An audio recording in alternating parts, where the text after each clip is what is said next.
My name is Tanya Curry, and this is this week's Acumen Media Report. It's entitled Golden Buzzers and Bad Acts. Nothing is impossible if you put your mind to it. These are the words from Musa Motta, the Britain's Got Talent Golden Ticket winner, who reminded us as a nation how tenacious we can be. This guy danced up a storm on that stage, not despite, being on crutches and performing on one leg. If you haven't seen this video, take a breather, stop listening to me, and go and watch it now. I'm Tanya Curry, and this is this week's Acumen Media Report. I can't promise you golden tickets, but I'll scratch the surface of a mixed bag of media and bad acts.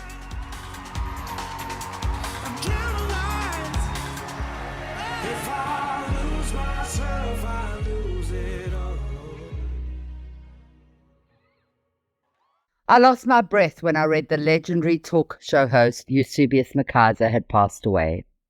I often used to scream at my radio when he was on air. I loved him. I hated loving him. He'd made me open my mind and recognize that systemic racism was alive and well, and, in most instances, he was right. Well, except those times when I turned off the radio. I'm gutted, as is the media fraternity. But his legend and his big noise that he created will live on, even if this life has been cut short. We'll miss you always, Yubi. Putin dominated headlines as he was granted diplomatic immunity for the BRICS summit. There are even billboards across Johannesburg urging our president to arrest the warlord. I've said it before and I'll say it again. If the West wants Putin so badly, then they should arrest him via Interpol. If this meeting is going to cause a war, get us into even more financial trouble than we're already in, can we please use Zoom for the meeting? The story is also a bit weird. BRICS is so popular now that Europe wants to join. So let them. And then they can arrest this guy. Seeing that they are the ones that have been sending arms to his enemies. And no, we didn't send arms, good people. We owe Putin a great deal of dosh. So we have no choice but to bow down to him. We can't take down our rotten leadership, let alone someone else's. Why are we the lucky winners of this not-so-golden ticket? I've done a great deal of reflecting this week, and there's good news and there's obviously bad news. Here's the good news. We don't have asbestos anymore. We also don't have Baleka Mbete, Didi Mabuza, and Nkosazane Dlamini when people's all Zuma, Lindiwe Medusa Head Sisulu, Nomvula Mokunyane, Dudu Myeni, or Zwele Mkhize. That's all pretty good, isn't it?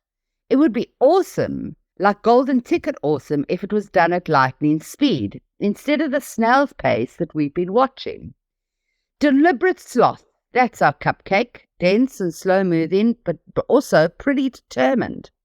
Look, I agree, he has filled his little black book to the brim and made more personal business moves than Musa Motta can do on stage. And his budget vote was not golden ticket stuff. In fact, the budget vote was so boring and uninformative. He said we should prepare for a cold and difficult winter, as if the seasons are the problem. Perhaps in Siberia, but the problem, my dear country, is pure greed. Checkbook, credit card, more money than a sucker can ever spend. I think the president, and I may be wrong, has teed up Uncle Gwede Puzeface and Becky Leave Your Hat on Cele as next in line on the silent assassins list. Just fire them already, Ramatris. We've run out of time. Our audience is frothing and you are on the precipice of failure. You said we will overcome. We are not the people who are involved here. You better overcome. And quickly too, because your snail pace has left us with lightning speed destruction. Bad act to follow. Then Concord made a massive judgment in the Zuma case, ruling that Obama must release his tax records. That was huge, and I'd be giving them a standing ovation, except Concord are the ones who ordered Zuma to prison. So instead, I'll just give a slow clap. What else? Are you ready? It's not fun, and you'd probably put an X through these stories rather than pushing the X Factor button. Dr. Nandi, if you're still watching this nonsense, hired big gun lawyers to defend herself. The court case was so boring, but the short story is that she was kidnapped from Tanzania and shouldn't even be here. Look, I get her point. The Guptas never got a jet and a blindfold, and they did far worse. But here you are, Nandi, a pawn to Tabu and a pawn to the media. All parties were denied bail apart from Natasha, who appears to be in the room for nothing at all apart from doing her job. The story, my friends, is utter rubbish. Stop watching it, because it's nothing more than another distraction from actual inaction that is destroying our country. We are surrounded by cholera. We have no electricity, as stage 7 and 8 are now in our vocabulary. In fact, the words grid collapse crosses our lips often, not just ours, but also the Reserve Bank as they prepare for a true national shutdown. Eskom posted 21 billion rand in losses. Imagine.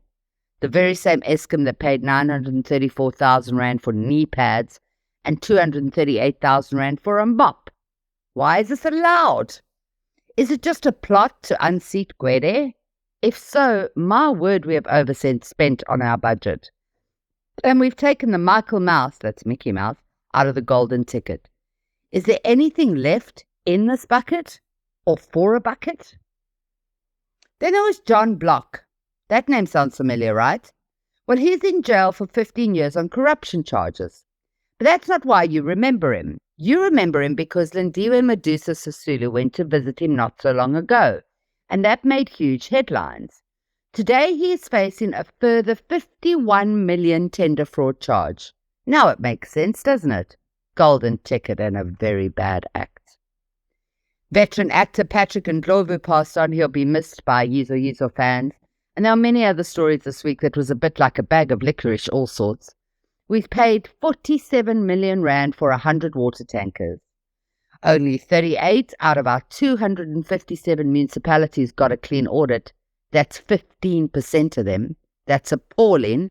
And we shouldn't stand for it, but we just wait for the judges to push their buttons as we watch on, bewildered. Daneo, another radio personality, is finally in hospital for her mental health. Why don't we recognize that the brain is just another organ in the body that can also get sick? Bust that myth. Majadina is embroiled in bribery allegations with the public neglector, but this case is a road to nowhere. The PP will have to complete her tenure in October. Just send her home and leave us alone. We're here for the golden ticket, not a bad act. I don't want to talk about the crime stats either this week. They are sickening. And you've been through enough bad acts to finally get your Musa Mota. Here's another ingenious South African to cheer you up. A school student is selling vetkoek at 8 rand a serving at Curro schools. The average price is normally $2, but hey, this is private school. Hats off to him. He's making a fortune and the kids are loving it. Across the pond, Elon wants to plant a device in our brains. Uganda implemented the death penalty for the LGBTI community, and Erdogan definitely got the golden ticket in Turkey. The sheer volume of people in the images after the election show that this guy, as much as the West hates him, is truly loved by his countrymen. Golden ticket. That's my rapping shred. You've tripped the light fantastic, but only on the dance floor and scratched the surface of the news this week. And thank you for doing it with me, Tanya Curry.